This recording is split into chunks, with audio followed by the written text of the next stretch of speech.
आज हम बात करेंगे कि पाई में ऐसा खास क्या है, ये क्यों एक इतना बड़ा सक्सेस हो सकता है। आपके मन में भी ये सवाल जरूर होगा कि इस पाई में ऐसा खास क्या है। हमारे पास पहले से ही इतने बड़े बड़े क्रिप्टो करेंसीज हैं, जैसे कि बिटकॉइन हो गया, इथीरियम हो गया, तो पाई कहाँ स्टैंड करता है। बिटकॉइन और इथीरियम जैसे इतने बड़े बड़े कॉइन्स में ऐसी क्या कमी है जो पाई को आना पड़ा। तो दोस्तों, ये वीडियो थोड़ा टेक्निकल हो जाएगा, तो उसे थोड़ा ध्यान से सुनिएगा। तो बात करते हैं बिटकॉइन और इथीरियम की। इनकी जो माइनिंग है वो एक कंसेंसस एल्गोरिथम के जरिए होती है और उस एल्गोरिथम का नाम है प्रूफ ऑफ वर्क। और जो ये प्रूफ ऑफ वर्क है ये डिपेंड करता है लार्ज कंप्यूटेशनल पावर के ऊपर। जितनी ज्यादा कंप्यूटेशनल पावर उतनी ज्यादा आपकी माइनिंग की स्पीड। अब बात करते हैं इसकी कमियों की। पहली बात तो इतनी ज्यादा कंप्यूटेशनल पावर के लिए हमको लार्ज हार्डवेयर की जरूरत पड़ेगी, बहुत बड़े सॉफ्टवेयर हार्डवेयर उनकी जरूरत पड़ेगी। तो आम आदमी की पहुंच से तो बाहर ही है माइनिंग करना। दूसरा देखा जाए तो इसकी जो ट्रांजैक्शंस हैं वो बहुत स्लो होती हैं। अगर आप में से कोई बिटकॉइन की ट्रांजैक्शंस करता है तो उन्हें पता ही होगा कि बिटकॉइन ट्रांजैक्शन करने में कुछ टाइम लग जाता है। अप्रोक्सीमेटली कहा जाए तो एक आधा घंटा तो लग ही जाता है। और अगर ट्रांजैक्शन की स्पीड बढ़ानी है तो हमें एक्स्ट्रा फीस देनी पड़ती है। और जो तीसरी मेन प्रॉब्लम है वो है कि ये एक एनवायरनमेंट के लिए बहुत ही बड़ा कंसर्न है। अगर पिछले कुछ सालों का डाटा देखा जाए तो बिटकॉइन माइनिंग में 3 से 25 टन कार्बन एमिट किया है, जो हमारे एनवायरनमेंट के लिए एक खतरे की घंटी है। अब इन कमियों को पूरा करने के लिए और भी बहुत कॉइन आए। उनमें से एक था रिपल और दूसरा था स्टेलर, जिसे ल्यूमन भी कहा जाता है। और रिपल के को फाउंडर ने ही स्टेलर को बनाया है।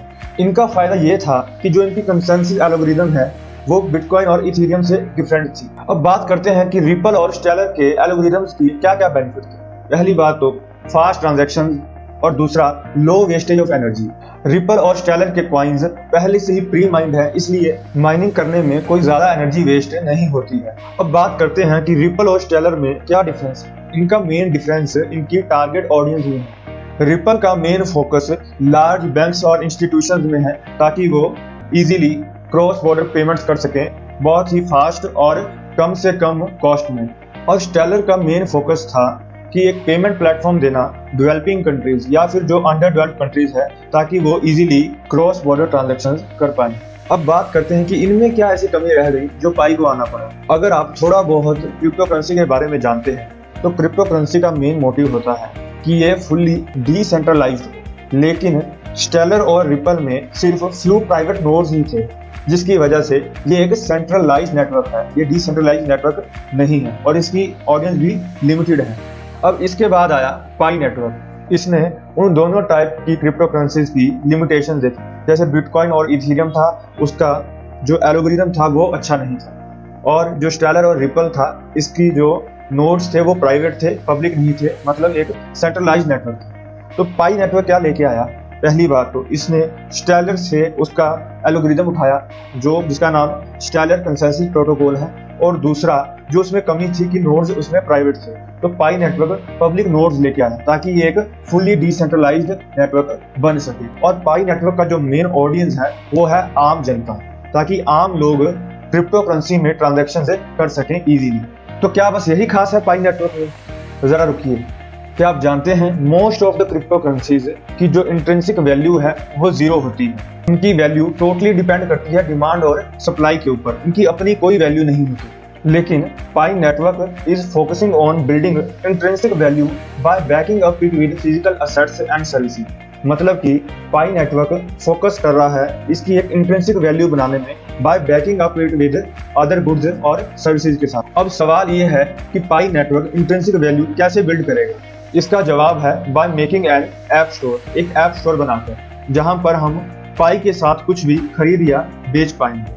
जैसा कि हम सभी जानते हैं कि इस टाइम पाई नेटवर्क टेस्टिंग फेज में चल रहा है, मतलब कि फेज 2 में चल रहा है, जहां पर इसका मेन फोकस नोड्स के डिप्लॉयमेंट में है ताकि ये एक फुली डिसेंट्रलाइज्ड नेटवर्क बन सके, और दूसरा एक ऐप स्टोर बिल्ड करने में है, जो शायद इस साल के एंड तक बन जाएगा।